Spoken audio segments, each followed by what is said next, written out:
Thank you very much for being here. We have largely an energy group today. We're looking to be very energy dominant, and we will be in a very short order. These are great professionals, but before we do that, we'll be signing an executive order having to do with COVID and schools. Lindsay? Yep. So this first executive order, it prohibits federal funding for COVID-19 mandates, vaccine mandates in schools.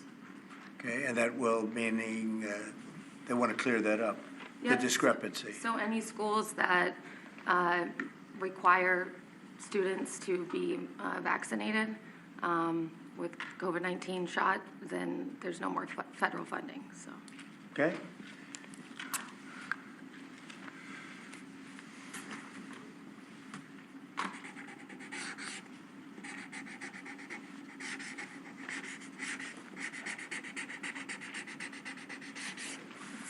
Okay, that solves that problem. Sir, will the Department of Education have to handle that? Yes, it'll go through the Department of Education. Okay? Thanks.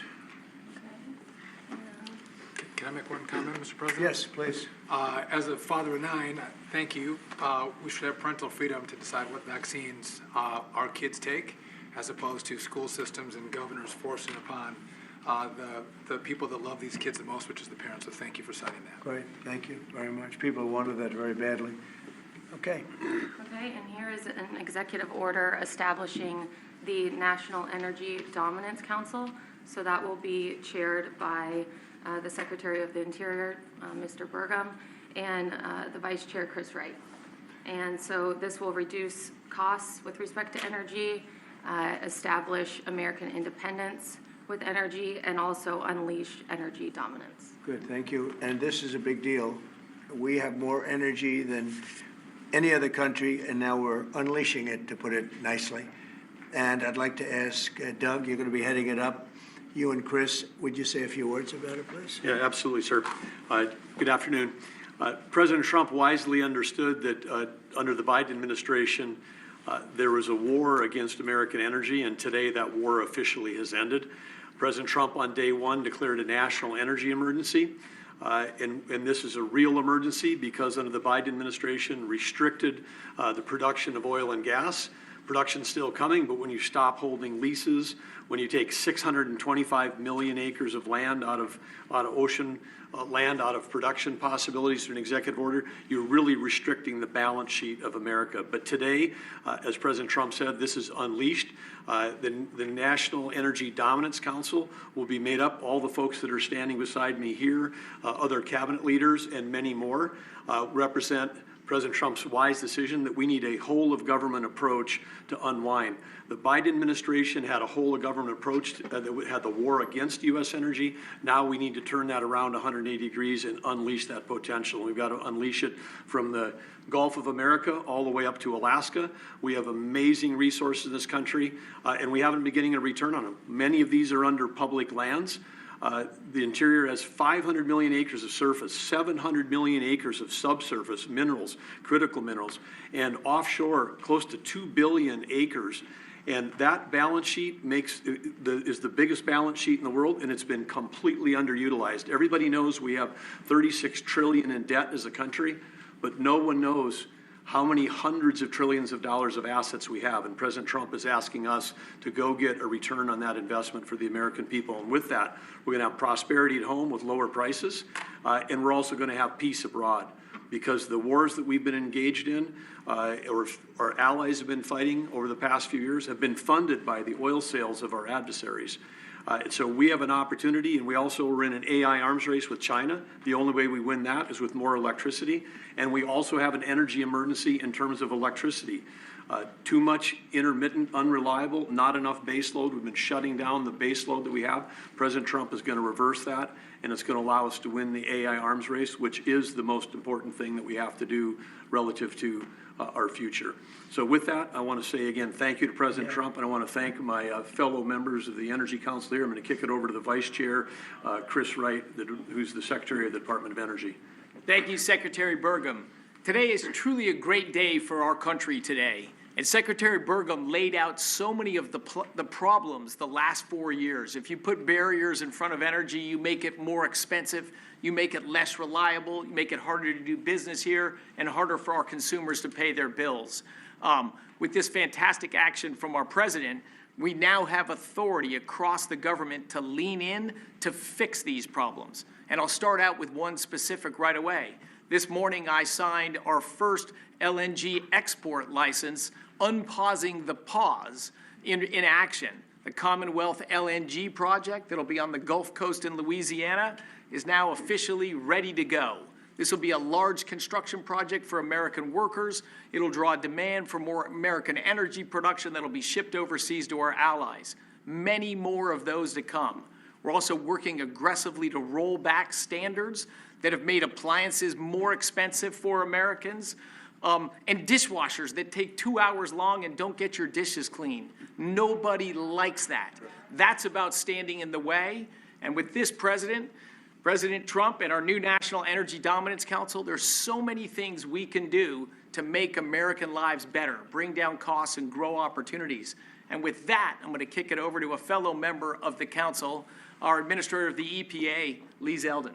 Thank you, Secretary, and honored to be serving on the Energy Dominance Council. At EPA, we're doing our part to power the great American comeback.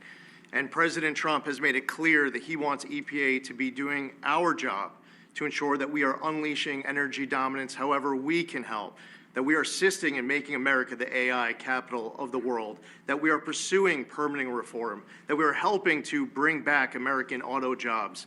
This is the mandate of the American public. The Trump mandate, it was clear, and the guidance from President Trump to me when he asked me, thankfully, for the opportunity for us to be able to serve together in partnership to unleash energy dominance. This is a moment that we must meet. To that end, it is important to note that the prior Biden-Harris EPA issued a waiver to California for tailpipe emissions. This was a rule that should have been submitted to Congress. We will submit it to Congress. Congress will have the opportunity through the Congressional Review Act to make that waiver go away. We will do everything in our part to help the American people to make life in America more affordable. The golden age of American success is upon us. If you're excited about the last 3 weeks, that was just a taste of the main event, the entree to come, the next 4 years being the greatest term in the history of the American presidency. With that, I'd like to introduce Sean Duffy. Thank you. So, first of all, thank you for the work on dishwashers. We use more water to wash our dishes before we put them in the dishwasher. That's right. We're not saving water, we're using more water, so thank you for that. But I'm also joining the EPA. We've introduced our rules to start to look at the CAFE standards. So we're looking at how much it costs for end users when they put gas in their car. And the Biden era standards are costing billions of dollars in taxes and carbon credits, which drive up the cost of vehicles. And so we're going to remedy that, rectify it, and make sure we're bringing down the cost of a car, number one. Number two, if I could just mention, Mr. President, per your direction, we are going to move forward with a permitting process for the Texas Gulf Link Deepwater Port, making sure we can move energy in and out of the country. So that was held up for 5 years. And it was stonewalled, bureaucrats got in the way. We're now going to move forward with that, making sure we have great oil infrastructure in the country. Great, thanks. Great And job. Howard Lutnick? Yes.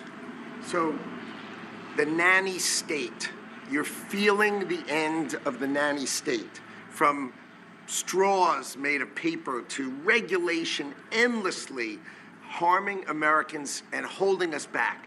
It slows down our production and manufacturing, which we were talking about with the Prime Minister of India yesterday. You're hearing that about energy dominance. It's going to go away. We're going to care about Americans. The Trump administration and this president cares about Americans, and you're going to feel it change. You're going to feel the price of energy coming down. You're going to feel prices coming down.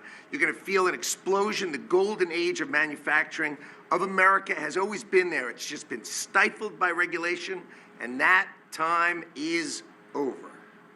Thank you very much, Howard. Please. Mr. President, I just want to say that you've built such an incredible team, and Secretary and Chairman Burgum, that he's been working on this his whole life. And so what I expect you to see, sir, is action as early as next week that is going to shock people about how good it is for Americans. And so thank you for your leadership, sir. Thank you very much, Kevin. And we are also working on a project that has been under wraps for 20 years. Everybody wanted it. It's been held up by New York. It's a pipeline that will bring down the energy prices in New York and in all of New England by 50, 60, 70%. It should have been done years ago. We'll be speaking to New York, and the New York is actually the biggest beneficiary because their energy costs are very high. This will reduce them very substantially. But all of the governors want this to happen, and I think it's going to happen. It's now going to happen. It's something that's would rather not have to go eminent domain. We'll do that if we have to in New York, but hopefully we won't have to do that. This again will bring down energy prices in New England by numbers that nobody can even believe, probably 50, 60%, maybe even more than that. A lot of them don't even pay energy because they have no energy. They use logs. They go out and they cut down a tree. It's really a terrible situation. So we're going to get this done, and we can have it done once we start construction. We're looking at anywhere from 9 to 12 months, if you can believe it. It's going to go very rapidly. The other thing I'd like Doug to mention, the 635 million acres that Biden so viciously took out of our net worth. If you look at it from the standpoint of a company, you talk about net worth. They've destroyed our net worth. We're putting it back. It will be back as of this afternoon. And Doug, could you mention that? All of the millions and millions of acres that he just handed back to nobody. The executive order by President Biden that wiped out these trillions from our balance sheet. President Trump signed an executive order instructing me as the Secretary of Interior to unban that ban, and that's been accomplished. And so those are back on the U.S. balance sheet. Okay. Sorry, which one is that? The 625 million acres of offshore that was banned from further lease sales. Further anything. And 625 million acres is Right. 1/3 the size of the lower 48 that was taken off our balance sheet. It's back on there now. President Trump cares about the American people. He knows that these public lands belong to the public. They don't belong to Washington bureaucrats from the prior administration, and we're going to make sure that we get a return on investment for the American people. The amount of money that he took off our balance sheet, if you look at it as a balance sheet, it was incalculable. Nobody's ever seen anything like it. And he did that, I guess, in the last few days of the administration. He just wiped it out. 635 million acres, which if you sit down and look, it's like that's a major part of the ocean. And he just gave it away and took it away. And fortunately, it wasn't done with an act of Congress or anything. And we did it in a, I think, very abbreviated, very quick, and very legal procedure. And it's now back on our balance sheet. It's back as part of our country. What they did was so horrible. It was just a terrible thing to do, an unbelievable thing to do. Also, they mentioned dishwashers and sinks and showers and the whole thing. We're going to get rid of those restrictions. You have many places where they have water. They have so much water they don't know what to do with it. But people buy a house, they turn on the sink and water barely comes out. They take a shower, water barely comes out.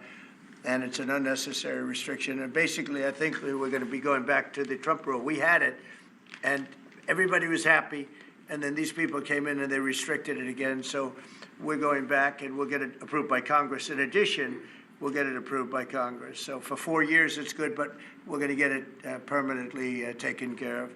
And again, very environmentally friendly. But we want to be able to, when somebody turns on a sink to wash their hands or presses the button for a dishwasher, and there's barely enough water there's no water. And you know what they do? They press the button 10 times. They run it 10 times. So it ends up costing a lot more. So I know you're working on that. And where are we on that? We're working closely with the Department of Energy with regards to rules that were enacted during the Biden administration. Inside of the EPA, we are overhauling the water sense standards that are there to update them for the American people, to bring down cost of living and combat inflation, and just pursue common sense. Good. Well, we have more oil and gas than anybody else in the world. We're opening up Anwar again. As you know, we got something Ronald Reagan couldn't do it. No president was able to do it. I got it. And the first week in office, the Biden administration terminated that. Anwar is the biggest site, probably bigger than Saudi Arabia. We don't know yet, but it's of that size or bigger. And we hit gold, and I call it liquid gold, but we hit gold, and for whatever reason, they terminated it, and we were just ready to start utilizing it. This could take care of all of Asia, energy-wise, very close to Japan. In fact, Japan wants to go and be our partner in doing the pipeline going right into the ships. So they expressed tremendous interest. So did Prime Minister Modi of India. And just in closing, both Prime Minister Modi and the Prime Minister of Japan, both very good people, they said we couldn't make a deal. We couldn't get any energy. I mean, you wonder what was going on with our country. They couldn't make a deal to get any energy from the Biden administration. They just couldn't do it. There was nobody to deal with. They didn't know how to go about it.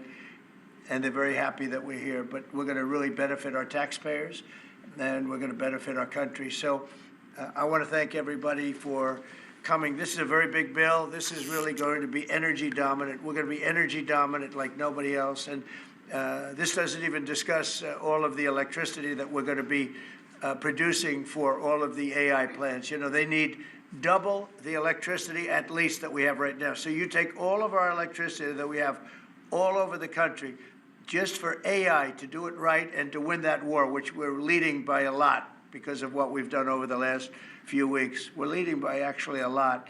But if you take all of it, we have to double our electricity needs just for the AI, and that doesn't include the other technologies. So it's a real honor to sign this bill. We're going to also work on CAFE standards. Lee, you're going to be doing that and make that whole situation, bring that back into reality, and I think very quickly, having to do with cars. Thank you very much.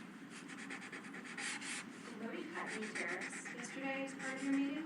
No, but in 2 weeks we will have another one. Yesterday was very big. Reciprocal tariffs was very big, and I explained to the Prime Minister of India, Prime Minister Modi, very good man, his tariffs are very, very high. India's tariffs are among the highest. And I said, well, now, you know, we were very low. We were the lowest. They're just about the highest. There are others as high, but not much higher. And I said, no, from now on, what we do is what you charge us, we charge you. It's very simple. So whatever you're charging us, you can go as high as you want. Whatever you charge us, we charge you. Did you make any pledges? And I wouldn't say they were thrilled to hear that, but that's the way it is. Tariff, I told you, is a beautiful word. Fourth most beautiful. Did you make any pledges about BRICS nations not undermining the dollar? You had threatened 100% tariffs. The BRICS nations, I think that's breaking up very rapidly. We said that if they're going to go in and do anything to undermine the dollar, that includes China. I don't even know that they're a member of BRICS, but they had a few nations get together to try and play cute.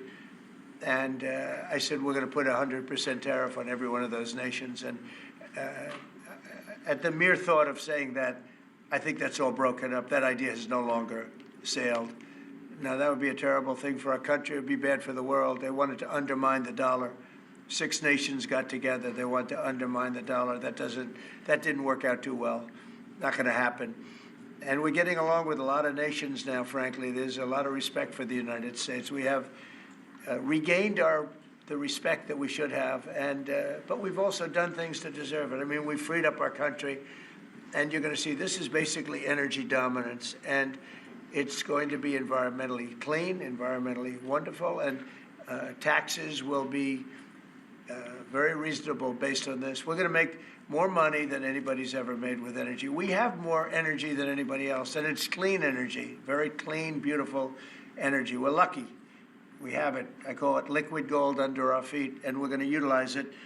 So this is a very big bill, and I have a very talented group of people behind me. This gentleman was the #1 man in all of the oil industry. They said there's nobody like him, Chris Wright. And you know Doug actually made a tremendous fortune in technology, and he said, I'm going to run for the governorship of, he loves his state, of North Dakota. And he did, and he made it so energy powerful that I think you're more proficient at energy than technology, but what do I know? And this guy, everybody knows him, Sean. He's been, he's done a fast study on transportation, and he knows, he's learned a lot over the last few months. He's learned a lot. He's really been great. And Howard has built one of the great companies, Cantor Fitzgerald. It was wiped out, completely wiped out, other than a few people left in Europe. And he rebuilt the company into a bigger, better company. Cantor Fitzgerald is one of the most, absolutely one of the top companies on Wall Street, stocks, bonds, trading. And he took that, I mean, he literally watched the plane go into the building, go into the World Trade Center. Amazing story. That alone is an amazing story. He was delayed because his wife insisted that he finally, after years, take his child to school. So he took his child to school that one day, because normally he would have been in the building at 6 o'clock in the morning. That's that business, right? So you owe your wife a lot and your child a lot, right? But his wife insisted that he take his child to school. For 5 years he didn't do it. He was horrible. What kind of a father was he? Okay, I'll do it. And he was therefore driving down at 8:43, whatever the time was, down the West Side Highway, and he saw the plane go into the side of the building. He said, wow. And he occupied the top 3 floors of the World Trade Center, of the one building of the World Trade Center. And you know what happened there? He lost 100% of the people in that, his whole company was there. And he rebuilt his company step by step over years and became bigger and stronger. And he gave a tremendous amount of the profit to the families of the people that died, which he didn't have to do.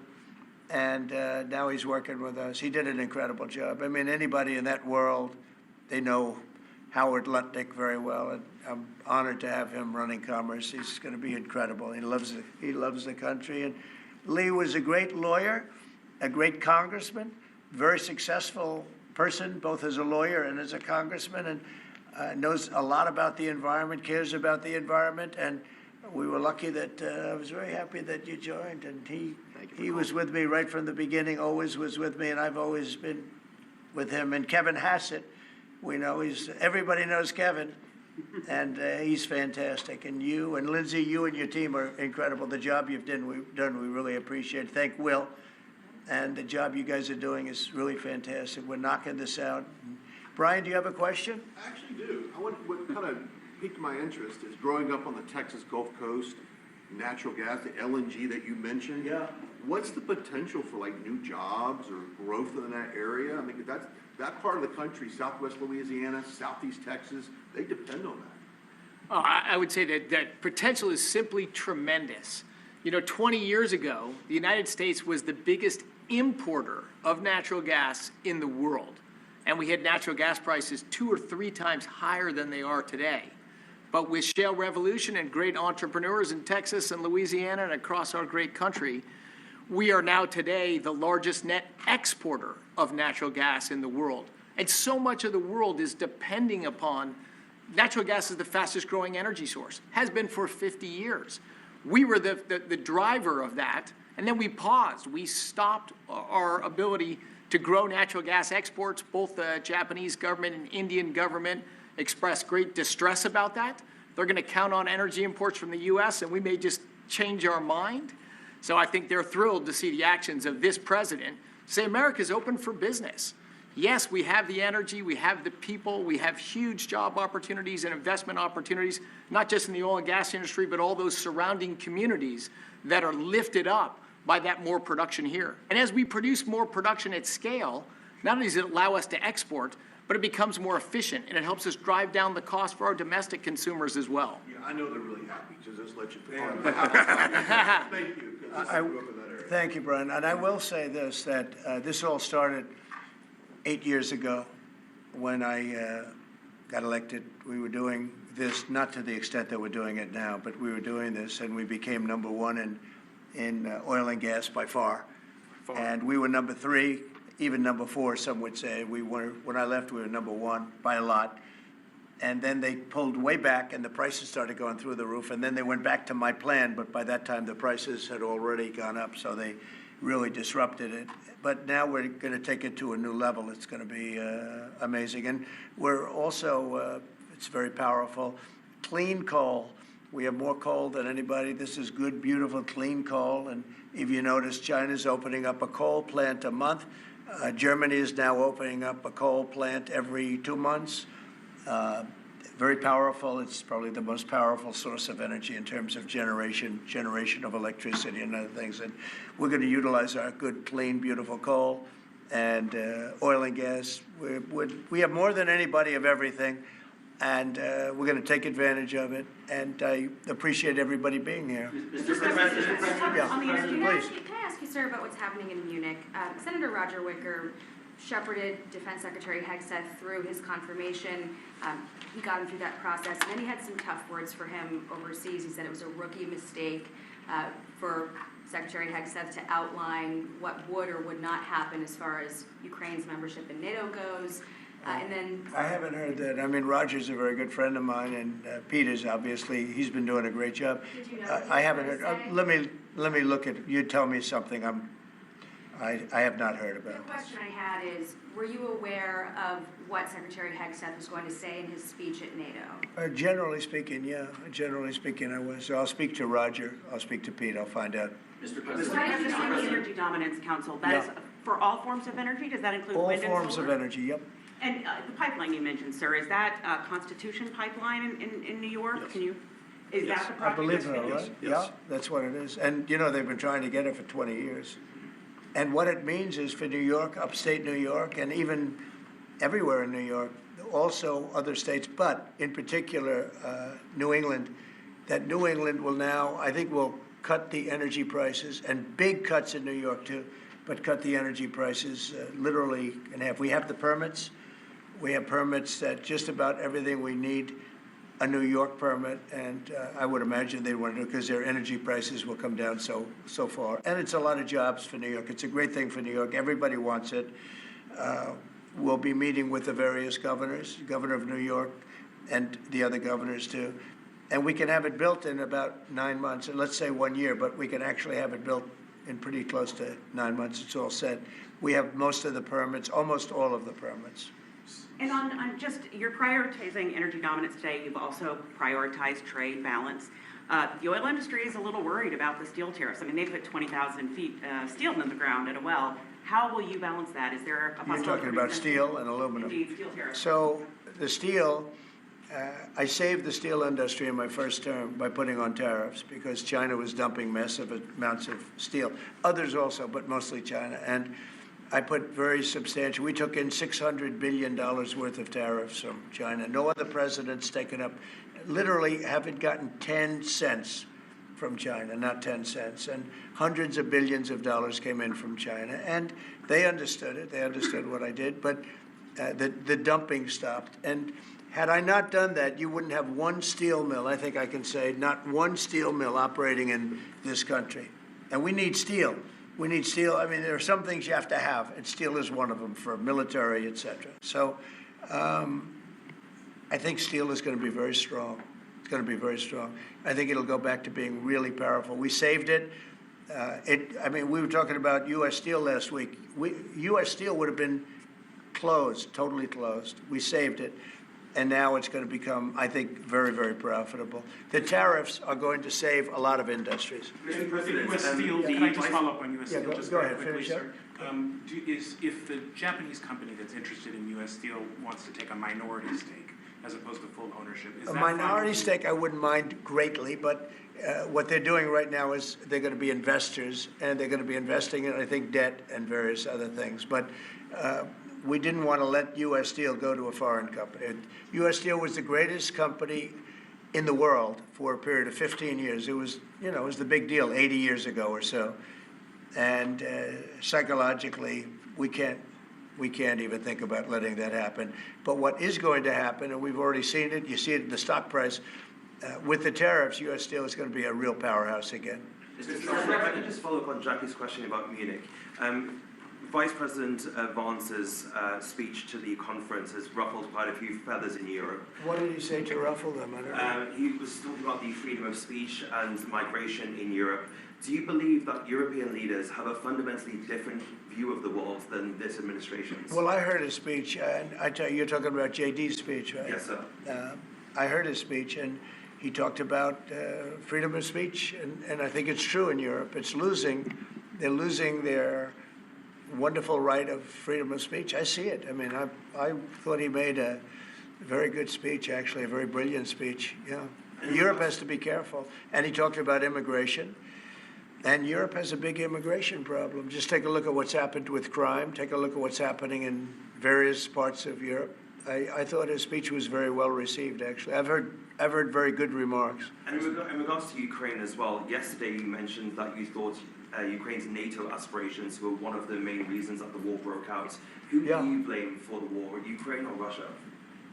Well, I think that there were a lot of people to blame. All I can say is very simply, if I were president, that war would never have happened. And you know what else wouldn't have happened? The Middle East wouldn't be all blown up, and October 7th wouldn't have happened either. Those two areas, you wouldn't have inflation, you wouldn't have October 7th, you wouldn't have Russia and Ukraine fighting. None of those things would have happened if I were president. So to follow up on the Middle East, earlier this week... Yeah, please. You mentioned auto tariffs the other day. Yeah. When do you plan to unroll? Howard, I'd say over the next, sometime, maybe around April 2nd. I would have done them on April 1st. Believe it or not, I'm a little superstitious. No, literally, we had it planned for April 1st. I said, let's make it April 2nd. You know how much money that costs? That costs a lot of money just that one day, but we're going to do it on April 2nd, I think. Is that right? That's right. Okay, thank you. The lead prosecutor in Eric Adams' case resigned today, saying anyone who didn't press forward would be a coward. What's your reaction to that and to the overall implication that politics were at play here? Well, I don't know about it. I mean, obviously, I'm not involved in that. But I would say this, that if they had a problem, and these are mostly people from the previous administration, you understand, so they weren't going to be there anyway. They were going to all be gone or dismissed. If not, they know on Tuesday they're all being dismissed. You know, the whole country is being, because what you do is you come in and you put new people in. So when you say resign, they're going to be gone anyway. But I know nothing about the individual case. I know that they didn't feel it was much of a case. They also felt that it was unfair with the election. Look, I would know that better than anybody because I was weaponized more than any human being in the history probably of the world. And I won the election in a landslide, winning all 7 swing states, winning the popular vote and everything else. Because the people got it. It was weaponized. And I was weaponized literally weeks before the election. But I think there's also something to be said. I read that. There's something to be said for what they were doing. It looked to me to be very political. But why didn't they bring this up like 4 or 5 weeks ago, 6 weeks ago, or whenever it happened? You know, they just sat around and didn't complain. Then all of a sudden they complain, and they know they're all being dismissed anyway. So, you know, that's the way it is. That's called politics, I guess. Mr. President? Yeah, please. Earlier this week, you predicted that all hell would break loose if Hamas didn't hand over all of their hostages. What do you expect to happen tomorrow in terms of I don't know what's going to happen tomorrow at 12 o'clock. It was up to me. I'd take a very hard stance. I can't tell you what Israel's going to do. But I watched the last people come out, and I looked at a before and an after picture. One guy was a big, strong, healthy guy. You could say he was a little bit overweight. He's not overweight anymore. He looks like he just came out of the Holocaust. It looks like a Holocaust picture. I've looked at him for a long time, and they've been treated very badly. A young lady came out last week. Her hand was blown off. I mean, literally, her hand was trying to stop a bullet that was headed for her face. She put up her hand. She goes like this and wiped out her fingers and a lot of her hand. Now, I would take a different stance, but it depends. Look, it depends what Bibi's going to do. It depends what Israel's going to do. But and now I understand they've totally changed. Hamas has totally changed. They want to release hostages now again. But you have to see, this started by them saying, we're not going to release the hostages as we said we were. I said, good. You have till 12 o'clock on Saturday, which is tomorrow at 12 o'clock, to do it. And we didn't hear anything. Then all of a sudden, 2 days ago, they said, no, we've decided we're going to release the hostages. So, but I actually think they should release all of the hostages. Remember, they're probably as bad as they looked. I mean, I don't like to say that, but they looked real bad 4 days ago, 5 days ago when I saw them. And the young ladies that came out were treated really badly. You don't know what happened, but I do. They were treated really badly. But as bad as they look, the ones that follow probably will look a lot worse. I think they're sending out their most healthy. And they've been hit hard on that, Hamas. So they probably didn't want to release. But they changed their mind. I said 12 o'clock tomorrow, and all of a sudden, 2 days ago, yesterday, they said they're going back to releasing. But this all started by them saying, we are not going to release any more hostages. And then yesterday, they said they are going to release the hostages. But I think they should release all of the hostages. About 75,000 workers took this deferred resignation. It's a little bit short of the 5 to 10% goal you were hoping to hit. Do you think you'll have to make up the rest of that number in layoffs? No, look, that's 75,000 more than we would have had, and nobody knows what that final number is, because in the end, I think a lot of people aren't going to show up to work. A lot of people, they got used to staying home and quote, working. But, I wonder if they had other jobs or other things. They have a lot of problems with that. No, 75,000 is a lot of people. And we paid them well. We gave them a lot of months of severance pay, if you call it that. But no, I think you'll probably have some more too, in addition. It's a big, tremendous saving for our. We want to downsize government, but make it better. Run it better, but downsize. Yeah, please. So can I ask about the UK? I understand that you had a phone call with Keir Starmer yesterday. I did. I just signed a letter to him. He asked for a meeting, and I agreed to the meeting. We're going to have a friendly meeting. Very good. We have a lot of good things going on. But he asked to come and see me, and I just accepted his asking. Do you have a date for that, sir? And what do you hope to Very soon. I think he wants to come next week or the week after. And what do you hope to discuss? I don't know. It was his request, not mine. But, I've met him twice already. We get along very well. He's a very nice guy. Thank you very much, everybody. Thank you. Thank you very much. Appreciate it. Thank you, Brian. Will there be carve-outs, sir? Thank you, press. Thank you, press. Thank you, press. Thank you, sir. Thank you. Thank you. Thank you, sir.